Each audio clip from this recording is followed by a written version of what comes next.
अध्यात्म ज्ञान और उसके साधनों का वर्णन। शुकदेव जी ने कहा, भगवन, अध्यात्म ज्ञान का विस्तार से वर्णन कीजिए। व्यास जी ने कहा, बेटा, मैं अध्यात्म की व्याख्या करता हूँ, सुनो। पृथ्वी, जल, तेज, वायु और आकाश, ये पंच महाभूत संपूर्ण प्राणियों के शरीर में स्थित हैं। ये सर्वत्र एक से होने पर भी समुद्र की लहरों के समान प्रत्येक जीव में भिन्न-भिन्न दिखाई देते हैं। संपूर्ण चराचर जगत पंचभूतमय ही है।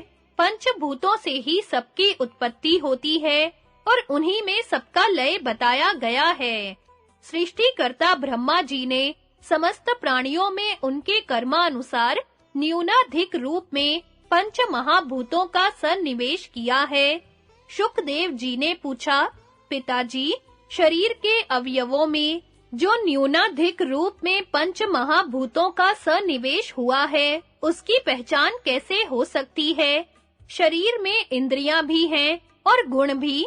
इनमें से कौन किस महाभूत के कार्य हैं, इसका ज्ञान कैसे हो सकता है?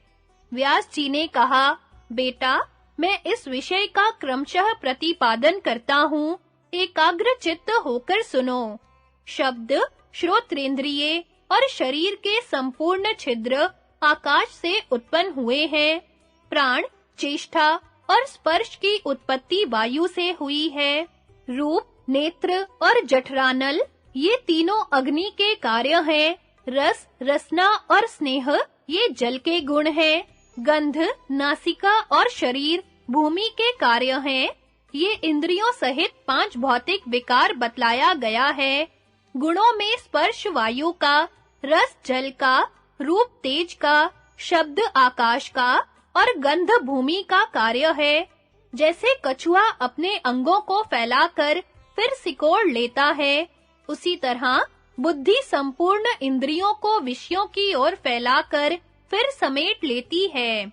बुद्धि ही गुणों का स्वरूप धारण करती है और मन सहित संपूर्ण इंद्रियां भी बुद्धि रूप ही हैं।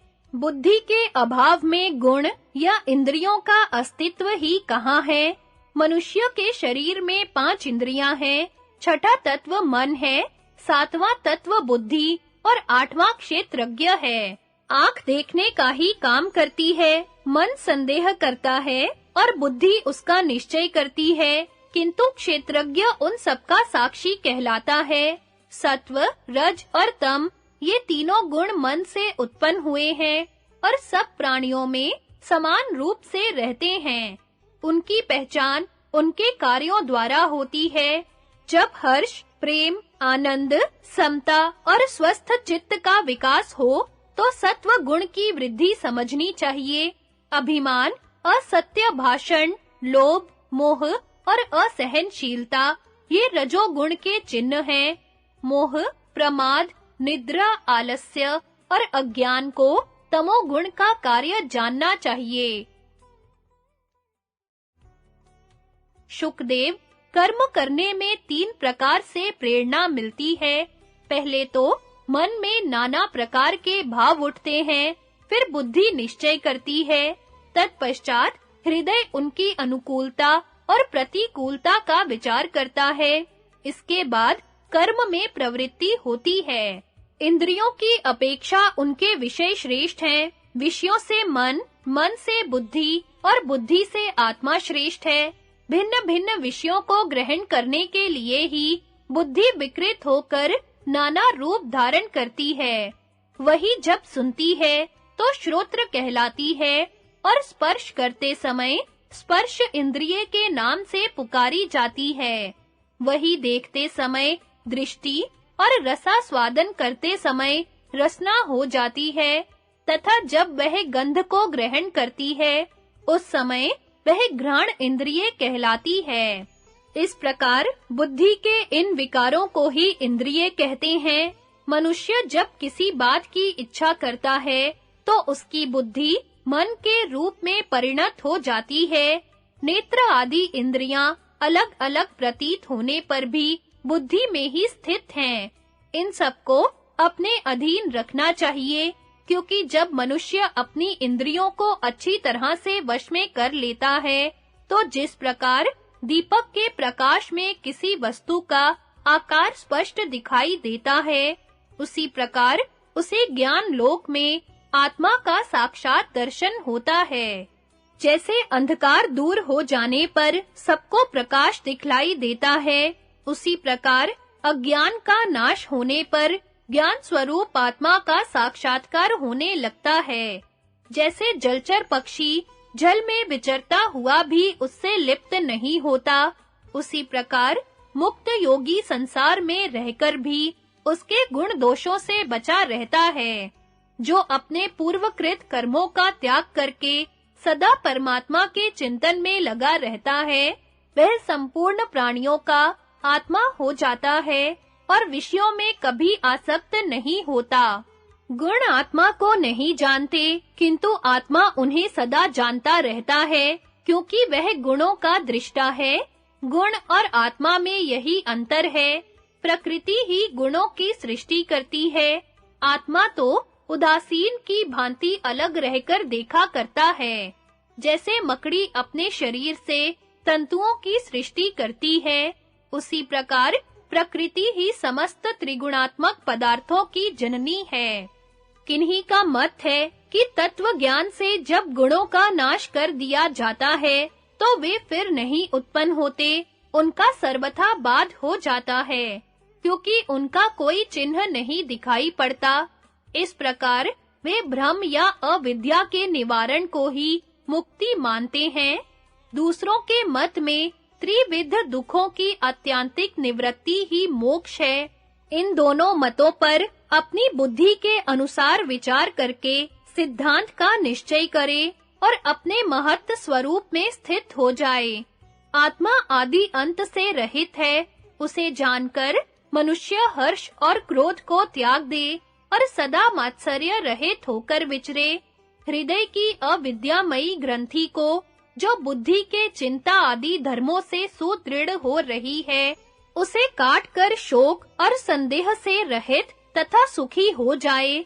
जैसे तैरने की कला न जानने वाले मनुष्य यदि भरी हुई नदी में कूद पड़ते हैं, तो गोते खाते हुए दुख उठाते हैं, उसी प्रकार अज्ञानी मनुष्य इस संसार समुद्र में डूबकर कष्ट भोगते रहते हैं, किंतु जो तैरना जानते हैं, वे जल में भी स्थल की ही भांति चलता है। उसी तरह ज्ञान स्वरूप आत्मा को प्राप्त हुआ तत्ववेता पुरुष संसार सागर से पार हो जाता है। जो संपूर्ण प्राणियों के आवागमन को जानता तथा उनकी विषम अवस्था पर विचार करता है, उसे परम शांति प्राप्त होती है। ब्राह्मण में इस ज्ञान को प्राप्त करने की सहज शक्ति होती है। मन और इंद्रियों का संयम तथा आत्मा का ज्ञान, ये मोक्ष प्राप्ति के लिए पर्याप्त साधन है। शम और आत्मज्ञान से पुरुष अत्यंत शुद्ध बुद्ध हो जाता है। बुद्ध का इसके सिवा और क्या लक्षण हो सकता है? बुद्धिमान मनुष्य इस आत्म तत्व को जानकर कृतार्थ हो जाते हैं। ज्ञानी पुरुषों को जो सनातन गति प्राप्त होती है, उससे बढ़कर उत्तम गति और किसी को नहीं मिलती। कुछ लोग मनुष्यों को रोगी और दुखी देखकर उनमें दोष ढूंढते हैं, और दूसरे लोग उनकी वह अवस्था देखकर शोक करते हैं। किंतु जिन्हें नित्य और अनित्य का विवेक है, वे ना शोक करते हैं, ना दोष दृष्टि। ऐसे ही लोगों को कुशल समझना चाहिए। कर्मपरायण मनुष्य निष्काम भाव से जिस कर्म का अनुष्ठान करते हैं, वह पहले के किए हुए सकाम कर्मों को नष्ट कर देता है। किंतु जो ज्ञानी है, उसके इस जन्म या पूर्व जन्म के किए हुए कर्म उसका भला या बुरा कुछ भी नहीं कर सकते। ज्ञान के उपाय, उसकी महिमा तथा काम रूपी वृक्ष को काटने का उपदेश। शुकदेव जी ने कहा, पिताजी, अब आप उस धर्म का वर्णन कीजिए जो सब धर्मों से श्रेष्ठ है तथा जिससे बढ़कर दूसरा कोई धर्म नहीं है। व्यास जी ने कहा, बेटा, मैं ऋषियों के बतलाए हुए प्राचीन धर्म का, जो सब धर्मों से श्रेष्ठ है, वर्णन करता हूँ। तुम एकाग्र चित्त होकर सुनो। जैसे पिता अपने छोटे बच्चों को काबू में रखता है, उसी प्रकार मनुष्य को बुद्धि के बल से अपनी प्रमथनशील इंद्रियों को यत्न पूर्वक संयम करना चाहिए। मन और इंद्रियों की एकाग्रता ही सबसे बड़ी तपस्या है। यही सबसे श्रेष्ठ धर्म है। मन सहित इंद्रियों को बुद्धि में स्थापित करके अपने आप में ही संतुष्ट रहे। नाना प्रकार के चिंतनीय विषयों का चिंतन न करे। जिस समय ये इंद्रियां अपने विषयों से हटकर बुद्धि में स्थित हो जाएंगी, उसी समय तुम्हें सनातन परमात्मा का दर्शन होगा। धूम रहित अग्नि के समान देदीप्यमान वह परमेश्वर ही सबका आत्मा और परम महान है। महात्मा ब्राह्मण ही उसे देख पाते हैं। पुरुष जलते हुए ज्ञानमय प्रदीप के द्वारा अपने अंतःकरण में ही आत्मा का दर्शन करता है। शुकदेव, तुम भी इसी प्रकार आत्मा का साक्षात्कार करके सर्वज्ञ हो जाओ। उत्तम बुद्धि का आश्रय लेकर सब प्रकार के सांसारिक बंधनों से छूट जाओगे और प्रसन्न चित्त होकर ब्रह्म भाव को प्राप्त होगे। उस अवस्था में तुम्हें समस्त प्राणियों की उत्पत्ति और प्रलय का स्पष्ट दर्शन होगा। धर्मात्माओं में श्रेष्ठ एवं तत्वज्ञानी मुनियों ने संसार सागर से पार होने के साधन को ही सर्वश्रेष्ठ धर्म माना है। यह मैंने तुमसे सर्वव्यापी परमात्मा के ज्ञान का साधन बतलाया है। जो कोई परम पवित्र, हितैषी और भक्त हो, उसी को इसका उपदेश करना चाहिए। यह परम गोपनीय गुह्य ज्ञान आत्मा का दर्शन कराने वाला है। इसका स्वयं ही अनुभव करना चाहिए। वह पर ब्रह्म परमात्मा सुख दुख से परे और भूत भविष्य का कारण है। वह ना स्त्री है, ना पुरुष है और ना नपुंसक ही है। कोई स्त्री हो या पुरुष जो उस ब्रह्म को जान लेता है, उसका संसार में पुनर्जन्म नहीं होता। मोक्ष की सिद्धि के लिए ही इस आत्मज्ञान रूपी धर्म का उपदेश किया जाता है। बेटा, सब प्रकार के मतों ने इस विषय का जैसा प्रतिपादन किया है, उसके अनुकूल ही मैंने भी वर्णन किया है। गंध और रस आदि विषयों में राग द्वेष का न होना, सुख की आसक्ति से दूर रहना और मान बढ़ाई, यश तथा कीर्ति की इच्छा का त्याग करना, यही तत्वज्ञानी ब्राह्मण का आधार है। गुरु सेवा परायण होकर ब्रह्मचर्य के पालन पूर्वक संपूर्ण वेदों के पढ़ने और उनका ज्ञान प्राप्त कर लेने मात्र से ही कोई ब्राह्मण नहीं हो जाता। जो संपूर्ण प्राणियों को अपने कुटुंब की भांति समझकर उन पर दया करता और सर्वज्ञ तथा सब वेदों का तत्वज्ञ होकर मृत्यु को अपने अधीन कर लेता है, वही सच्चा ब्राह्मण है। विधि का परित्याग करके नाना प्रकार की इष्टियों और बड़ी-बड़ी दक्षिणाओं वाले यज्ञों का अनुष्ठान करने मात्र से ही किसी को ब्राह्मणत्व नहीं प्राप्त हो जाता। जिस समय वह दूसरे प्राणियों से नहीं डरता और दूसरे प्राणी भी उससे भयभीत नहीं होते, तथा जब वह इच्छा और द्वेष का सर्वथा परित्याग कर देता है, उसी समय उसे ब्रह्म भाव की प्राप्ति होती है और तभी वह वास्तव में ब्राह्मण कहलाने का अधिकारी होता है। जब मन, वाणी और शरीर से किसी भी प्राणी की बुराई करने का विचार न उठे, उस समय मनुष्य ब्रह्म स्वरूप हो जाता है। जगत में कामना ही एकमात्र बंधन है, दूसरा नहीं। जो कामना के बंधन से छूट जाता है, वह ब्रह्म भाव को प्राप्त हो जाता है। जो अनेकों नदियों से सदा भरा जाने पर भी कभी अपनी मर्यादा का त्याग नहीं करता, ऐसे समुद्र में जिस प्रकार संपूर्ण जल आकर समा जाते हैं और उसे विचलित नहीं कर पाते, उसी प्रकार संपूर्ण भोग जिसे विचलित नहीं कर पाते, वही परम शांति को प्राप्त होता है, भोगों को चाहने वाला नहीं। वेद का सार है सत्य, सत्य का सार है इंद्रियों का संयम और उसका सार है दान, और दान का सार है तपस्या।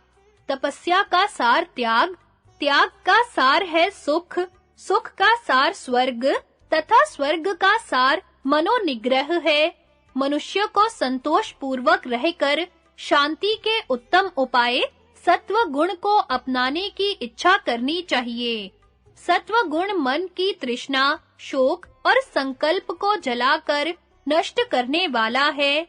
पुरुष को शोक शून्य, ममता से रहित, शांत, प्रसन्नचित्त और मात्सर्यहीन होना चाहिए। इन 6 लक्षणों से युक्त मनुष्य ज्ञानानंद से तृप्त होकर मोक्ष प्राप्त करता है। जो देहाभिमान से मुक्त होकर सत्व प्रधान सत्य, दम, दान, तप, त्याग और शम, इन 6 गुणों तथा श्रवण, मनन, निधि ध्यासन रूप 3 साधनों से प्राप्त होने वाले आत्मा को इस शरीर में रहते हुए ही जान लेते हैं, वे परम शांति को प्राप्त होते हैं। जो उत्पत्ति और विनाश से रहित, संस्कार शून्य, स्वभाव सिद्ध तथा शरीर के भीतर स्थित है, उस ब्रह्म को प्राप्त होने वाला मनुष्य ही अक्षय आनंद का भागी होता है। अपने मन को इधर-उधर जाने से रोककर आत्मा में स्थापित करने से पुरुष को जिस सुख और संतोष की प्राप्ति होती है, उसका और किसी उपाय से प्राप्त होना असंभव है। जिसको पाकर बिना भोजन के भी तृप्ति हो जाती है, जिस धन के होने से दरिद्र भी संतुष्ट रहता है, जिसका आश्रय मिलने से घृत आदि का सेवन किए बिना भी मनुष्य अपने में अनंत बल का अनुभव करता है, उस ब्रह्म को जो जानता है, वही वेदों का तत्वज्ञ है। जो अपनी इंद्रियों के द्वारों को सब ओर से रोककर नित्य ब्रह्म का चिंतन करता रहता है, वही ब्राह्मण शिष्ट और आत्मा राम कहलाता है। जो सामान्यतः संपूर्ण भूतों और भौतिक गुणों का त्याग कर देता है, उसको सुख की प्राप्ति होती है और उसका दुख उसी प्रकार नष्ट हो जाता है जैसे सूर्योदय से अंधकार। गुणों के ऐश्वर्य से तथा कर्मों का परित्याग करके विषय वासना से रहित हुए उस ब्रह्मवेता पुरुष को जरा और मृत्यु का भय नहीं रहता। जब संपूर्ण आसक्तियों से छूटकर मनुष्य समता में स्थित हो जाता है, उस समय इस शरीर में रहकर भी इंद्रियों और उनके विषयों की पहुंच के बाहर हो जाता है। इस प्रकार जो कार्यमयी प्रकृति की सीमा को लांघकर कारण रूप ब्रह्म में स्थित होता है, वह ज्ञानी परम पद को प्राप्त हो जाता है। उसे पुनः इस संसार में जन्म नहीं लेना पड़ता। मनुष्य की हृदय भूमि में मोह रूपी बीज से उत्पन्न हुआ एक अद्भुत वृक्ष है। उसका नाम है काम। क्रोध और अभिमान उसके स्कंध हैं। काम करने की इच्छा उसका थाला है और अज्ञान उसकी जड़ है। प्रमाद के जल से वह सींचा जाता है। असूया उसके पत्ते हैं तथा पूर्व जन्म में किए हुए पाप उसके सार भाग हैं। शोक उसकी शाखा, मोह और चिंता डालियां हैं और भय उसके अंकुर हैं। उसमें तृष्णा रूपी लताएं लिपटी हुई हैं। लोभी मनुष्य लोहे की जंजीरों के समान वासना के बंधनों में बंधकर उस वृक्ष को चारों ओर से घेर कर खड़े हैं और उसके फल का आस्वादन करना चाहते हैं। जो वासना के बंधन से मुक्त होकर उस काम वृक्ष को काट डालता है, वही सांसारिक सुख दुखों को त्याग कर उनके घेरे से बाहर हो पाता है। परंतु जो मूर्ख फल के लोभ से उस वृक्ष पर चढ़ता है, वह विष की गोली खाए हुए रोगी की तरह मारा जाता है। उस काम वृक्ष की जड़ें बहुत दूर तक फैली हुई हैं। कोई विद्वान पुरुष ही ज्ञान के प्रभाव से समता रूप शस्त्र के द्वारा उसको बलपूर्वक काटते हैं।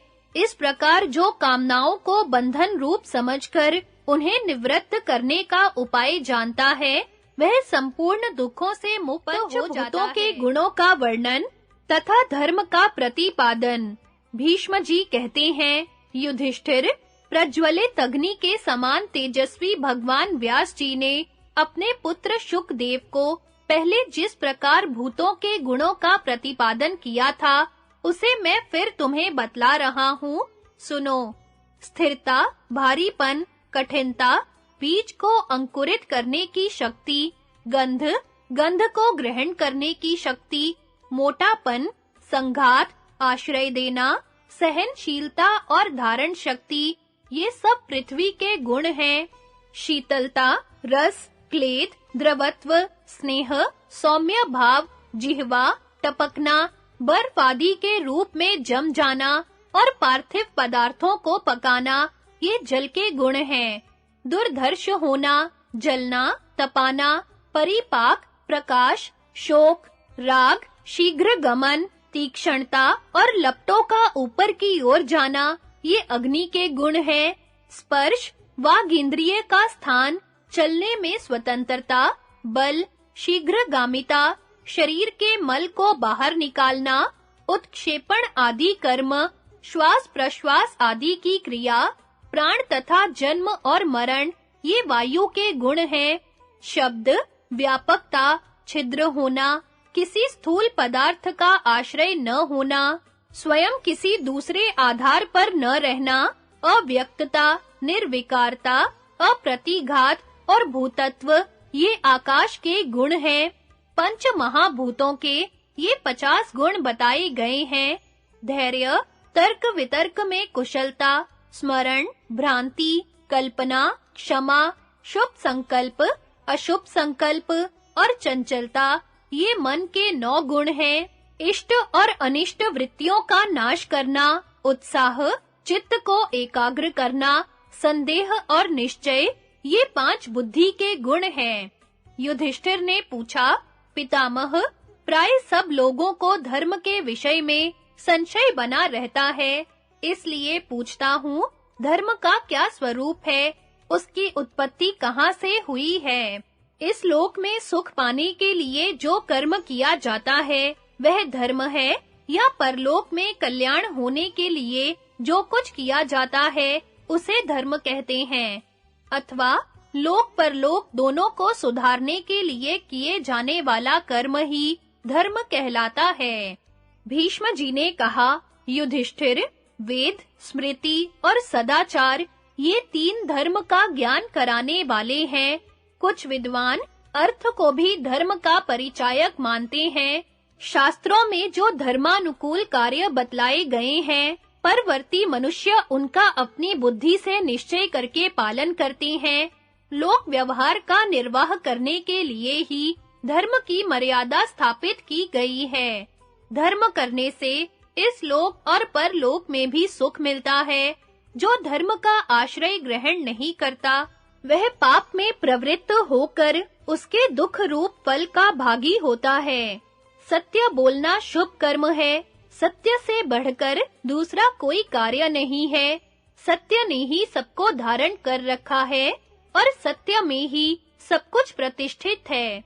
भयंकर कर्म करने वाले पापी भी पृथक-पृथक सत्य की शपथ खाकर आपस में द्रोह और विवाद नहीं करते, अपितु सत्य का आश्रय लेकर ही अपने-अपने कर्मों में प्रवृत्त होते हैं। वे यदि आपस की सच्ची प्रतिज्ञा को भंग कर दें, तो निसंदेह परस्पर लड़ भिड़कर नष्ट हो जाएं। दूसरों का धन नहीं चुराना चाहिए, यह सनातन धर्म है। कुछ बलवान लोग बल के घमंड में नास्तिकता का आश्रय लेकर धर्म को दुर्बलों का चलाया हुआ मानते हैं, किंतु जब भाग्यवश वे भी दुर्बल हो जाते हैं, तो अपनी रक्षा के लिए उन्हें भी धर्म का ही सहारा लेना अच्छा जान पड़ता है। संसार में कोई भी सबसे बढ़कर बलवान या सुखी नहीं होता, इसलिए तुम्हें कभी भी अपने मन में कुटिलता का विचार नहीं लाना चाहिए। जो किसी का कुछ बिगाड़ नहीं करता, उसे चोर, बदमाश अथवा राजा से कभी भय नहीं होता। सदाचारी मनुष्य सदा निर्भय रहता है। गांव में आए हुए हिरन की तरह चोर सबसे डरता रहता है। वह अनेकों बार दूसरों के साथ जैसा अत्याचार कर चुका है, दूसरों को भी वैसा ही अत्याचारी समझता है। किंतु जिसका स्वभाव शुद्ध है, उसे कहीं से कोई खटका नहीं होता। वह सदा प्रसन्न रहता है और किसी दूसरे से अपने अनिष्ट की आशंका नहीं करता। प्राणियों के हित में लगे रहने वाले महात्माओं ने दान को उत्तम धर्म बतलाया है, परंतु बहुत से धनवान इसे गरीबों का चलाया हुआ धर्म मानते हैं।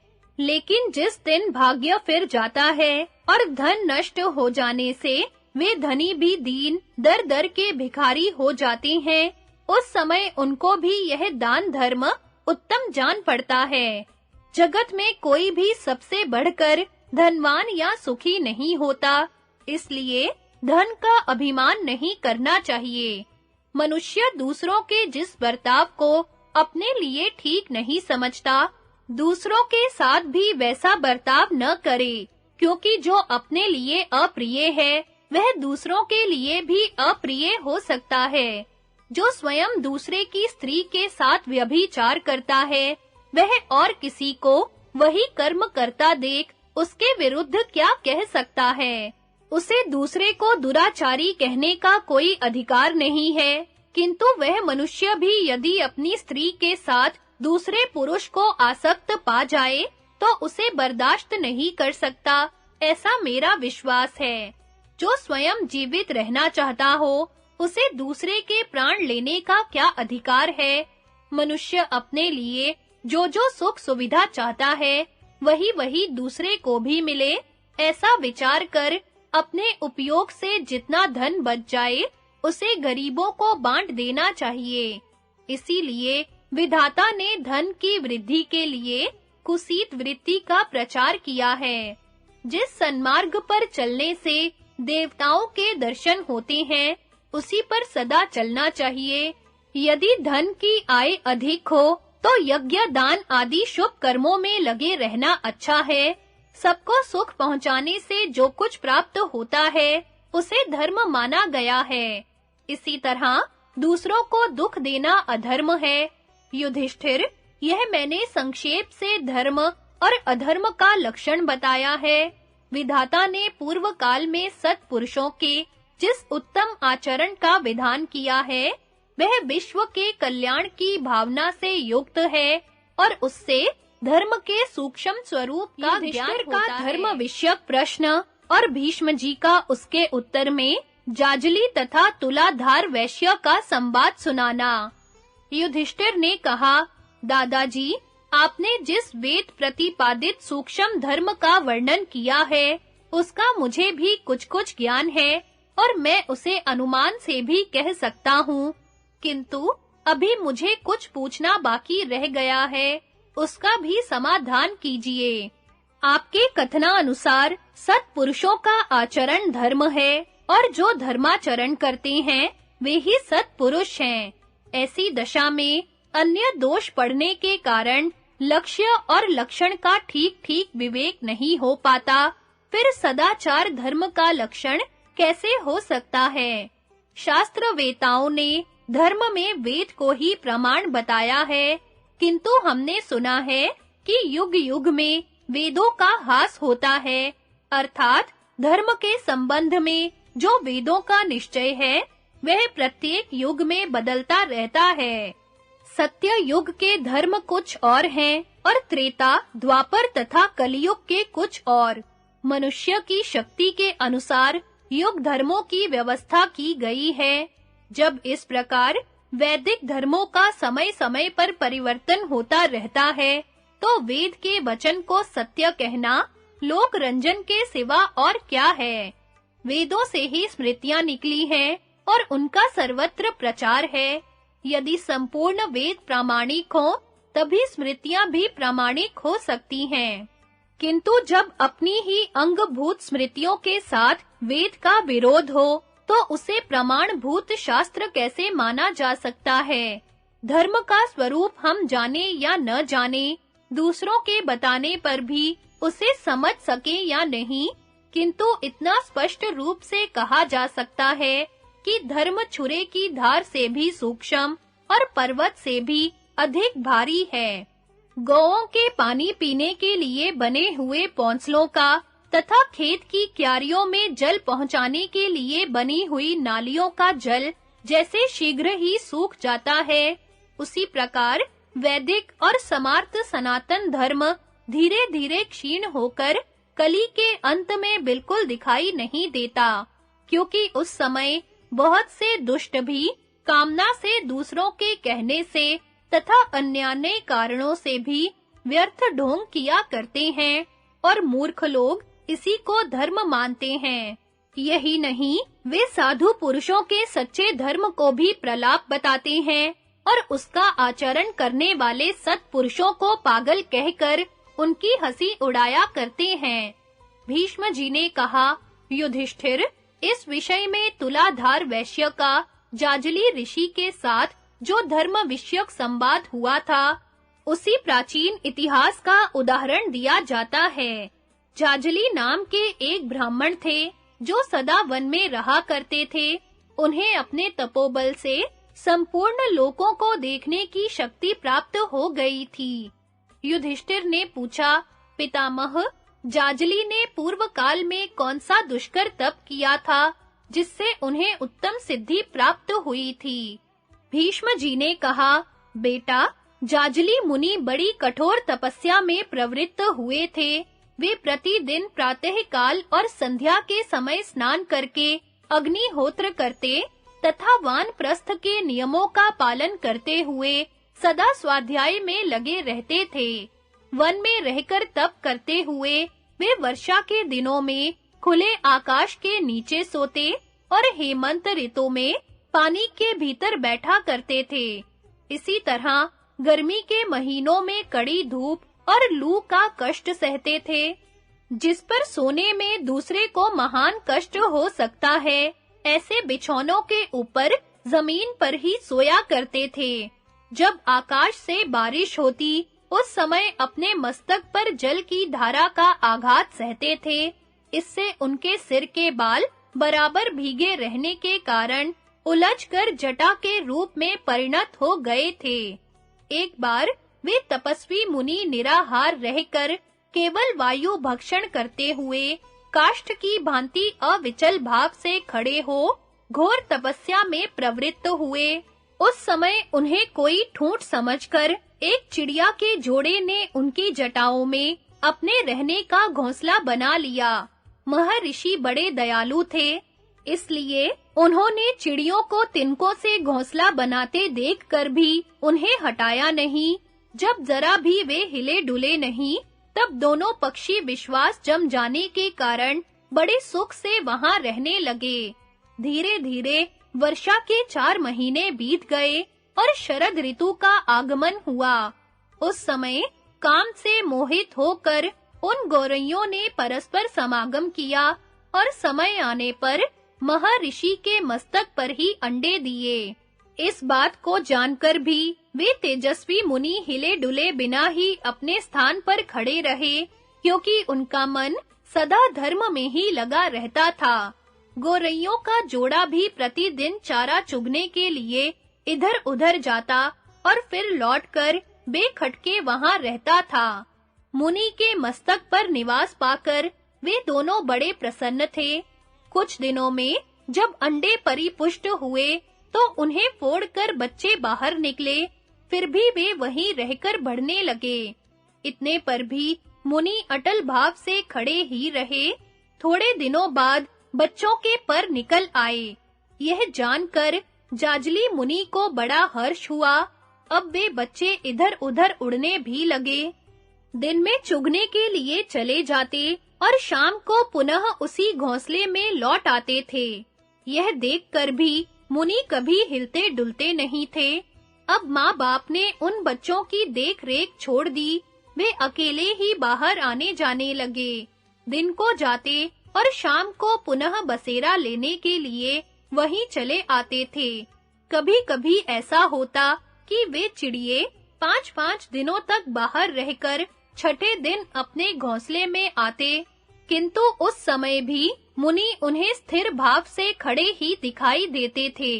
एक बार वे पक्षी उड़ने के बाद 1 महीने तक नहीं लौटे, पर जाजली मुनि ज्यों के त्यों खड़े रहे। तदनंतर जब उनका कुछ भी पता न चला, तो मुनि को बड़ा आश्चर्य हुआ। वे अपने को सिद्ध मानने लगे और इस बात का उन्हें गर्व भी हो गया।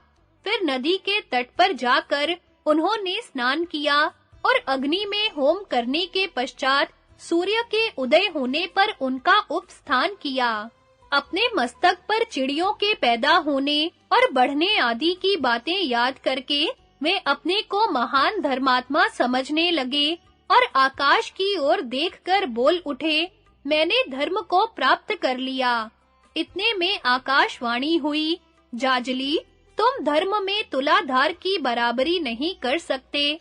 काशीपुरी में तुलाधार नाम के एक महाबुद्धिमान वैश्य रहते हैं, जो बहुत बड़े धर्मात्मा हैं, किंतु वे भी ऐसी बात नहीं कह सकते जैसी आज तुम कह रहे हो। आकाशवाणी सुनकर जाजली को बड़ा अमर्ष हुआ। वे तुलाधार को देखने के लिए वहां से चल दिए और बहुत दिनों बाद काशी में आए। वहां पहुंचकर उन्होंने तुलाधार को सौदा बेचते देखा। महात्मा तुलाधार भी जाजली को देखते ही उठकर खड़े हो गए। फिर आगे बढ़कर बड़ी प्रसन्नता के साथ उन्होंने ब्राह्मण का स्वागत सत्कार किया। तुलाधार बोले, विप्रवर, आप मेरे पास आ रहे हैं, यह बात मुझे मालूम हो गई थी। अब मेरी बात सुनिए। आपने समुद्र के तट पर एक वन में रहकर बड़ी भारी तपस्या की है। उसमें सिद्धि प्राप्त होने के बाद आपके मस्तक पर चिड़ियों के बच्चे पैदा हुए और आपने उनकी भली भांति रक्षा की। जब उनके पर निकल आए और वे उड़कर इधर-उधर चले गए, तब अपने को धर्मात्मा समझकर आपको बड़ा गर्व हो गया।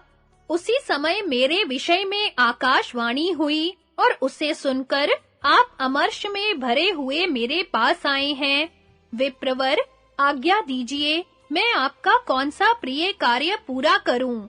भीष्म जी कहते हैं, बुद्धिमान तुलाधार के इस प्रकार कहने पर जब करने वालों में श्रेष्ठ जाजली बोले, वैश्यवर, तुम तो सब प्रकार के रस, गंध, वनस्पति, औषधि, मूल और फल आदि बेचा करते हो।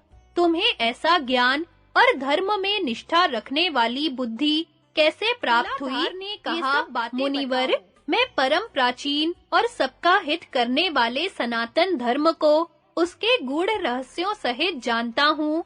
किसी भी प्राणी से द्रोह न करके जीविका चलाना श्रेष्ठ धर्म माना गया है। मैं उसी धर्म के अनुसार जीवन निर्वाह करता हूँ। काठ और घास फूस से छाकर मैंने अपने रहने के लिए यह घर बनाया है। अलक्त, पद्मक, तुंग काष्ठ, चंदन आदि गंध तथा और भी छोटी बड़ी वस्तुओं का विक्रय करता हूँ। मेरे यहाँ तरह-तरह के रसों की भी बिक्री होती है। मदिरा नहीं बेची जाती। ये सब चीजें मैं दूसरों के यहाँ से खरीद कर बेचता हूँ, स्वयं तैयार नहीं करता। माल बेचने में किसी प्रकार की ठगी या छल कपट से काम नहीं लेता।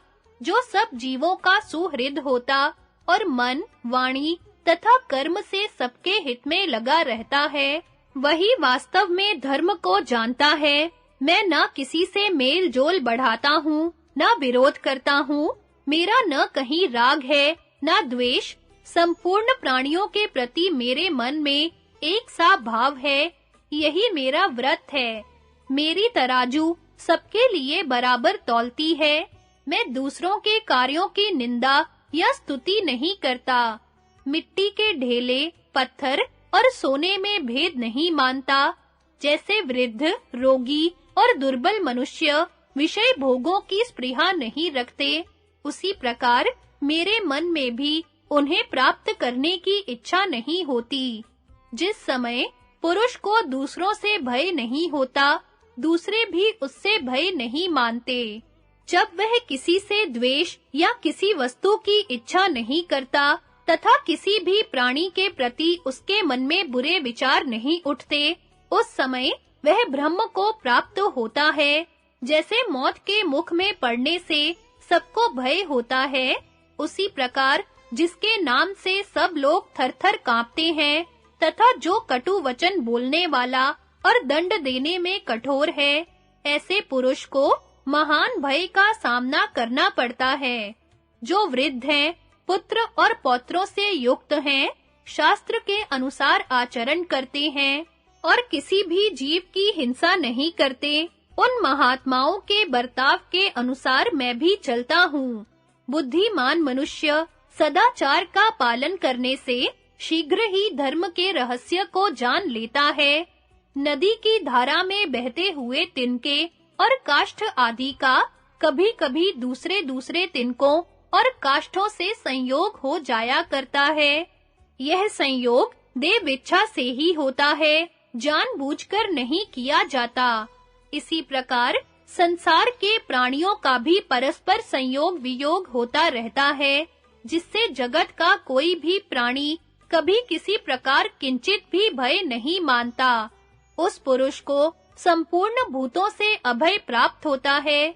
जैसे नदी के तीर पर आकर कोलाहल करने वाले मनुष्य के डर से सब जलचर जीव पानी के भीतर छिप जाते हैं, तथा जिस प्रकार भेड़िए को देखकर सभी थर्रा उठते हैं, उसी प्रकार जिससे सब लोग डरते हों, उसको भी दूसरों से डरना पड़ता है। इस अभय दान रूप धर्म का प्रयत्न पूर्वक पालन करना उचित है।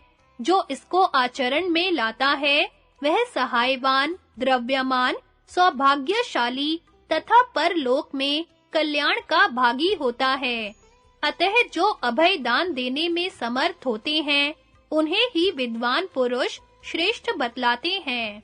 उनमें से जो क्षण भंगुर विषयों की इच्छा वाले हैं, वे तो कीर्ति और मान बढ़ाई के लिए अभय दान रूप व्रत का पालन करते हैं, किंतु जो चतुर हैं, वे ब्रह्म की प्राप्ति के लिए उसका आश्रय लेते हैं। तप, यज्ञ, दान और ज्ञानोपदेश के द्वारा जो फल प्राप्त होता है, वह सब केवल अभय दान से ही मिल सकता है। जो संपूर्ण जीवों को अभय की दक्षिणा देता है, वह मानो समस्त यज्ञों का अनुष्ठान कर लेता है, तथा उसे भी सब ओर से अभय दान मिल जाता है। अहिंसा से बढ़कर दूसरा कोई धर्म नहीं है। जो सब प्राणियों को अपना ही शरीर समझता है तथा सबको आत्म भाव से देखता है, वह ब्रह्म स्वरूप हो जाता है। उसे किसी विशेष स्थान की प्राप्ति नहीं होती। देवता भी उसकी गति का पता नहीं पाते। विप्रवर, जीवों को अभय दान देना सब दानों से उत्तम है। मैं आपसे यह सत्य कह रहा हूँ, इस पर विश्वास कीजिए। धर्म का तत्व अत्यंत सूक्ष्म है। कोई भी धर्म निष्फल नहीं होता। स्वर्ग या ब्रह्म की प्राप्ति के लिए ही धर्म की व्याख्या की गई है। सूक्ष्म धर्म आसानी से सबकी समझ में नहीं आ सकता। जो लोग बैलों को बधिया करते, बांधते, नाथते, मार पीट कर काम कराते और उन पर अधिक बोझा लादते हैं, जो कितने ही जीवों को मार कर खा जाते, मनुष्य होकर मनुष्यों को दास बनाते और उनके परिश्रम का फल आप भोगते हैं, तथा जो वध और बंधन का दुख जानते हुए भी दूसरों को वैसे ही कष्ट देते हैं, ऐसे लोगों की आप क्यों नहीं निंदा करते? 5 इंद्रियों वाले समस्त प्राणियों में सूर्य, चंद्रमा, वायु, ब्रह्मा, प्राण, यज्ञ और यमराज आदि देवताओं का निवास है। फिर भी उन्हें जीते जी बेचकर जो लोग जीविका चलाते हैं, क्या वे निंदा के पात्र नहीं हैं? बकरा अग्नि का, भेड़ वरुण का, घोड़ा सूर्य का और पृथ्वी विराट का रूप है, तथा गायें और बछड़े चंद्रमा के स्वरूप हैं। इनको बेचने से कल्याण की प्राप्ति नहीं होती। मैं तो तेल, घी, शहद और औषधों की बिक्री करता हूँ, इसमें क्या हानि है? बहुत से मनुष्य तो दंश और मच्छरों से रहित देश में पैदा हुए और सुख से पले हुए पशुओं को उनकी माताओं से अलग करके ऐसे देशों में ले जाते हैं जहां दंश, मच्छर और कीचड़ की अधिकता होती है। वहां उन पर भारी बोझ लाद कर उन्हें अनुचित रूप से कष्ट पहुंचाते हैं। उस अवस्था में उन बेचारे पशुओं को बड़ा दुख होता है। मैं तो इसमें भ्रूण हत्या से भी बढ़कर पाप समझता हूँ। श्रुति में गौ को अघन्या कहा गया है, फिर कौन उसे मारने का विचार करेगा?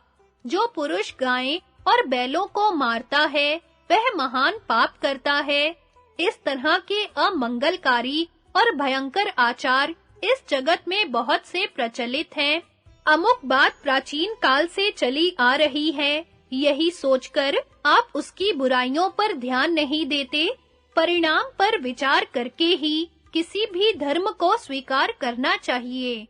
लोगों की देखा-देखी करना अच्छा नहीं है। अब मैं अपने बर्ताव के संबंध में कुछ निवेदन कर रहा हूँ, उसे सुनिए। जो मुझे मारता है तथा जो मेरी प्रशंसा करता है, वे दोनों ही मेरे लिए बराबर हैं। मैं उनमें से किसी को प्रिय और अप्रिय नहीं मानता। बुद्धिमान पुरुष ऐसे ही धर्म की प्रशंसा करते हैं, यही युक्ति संगत है।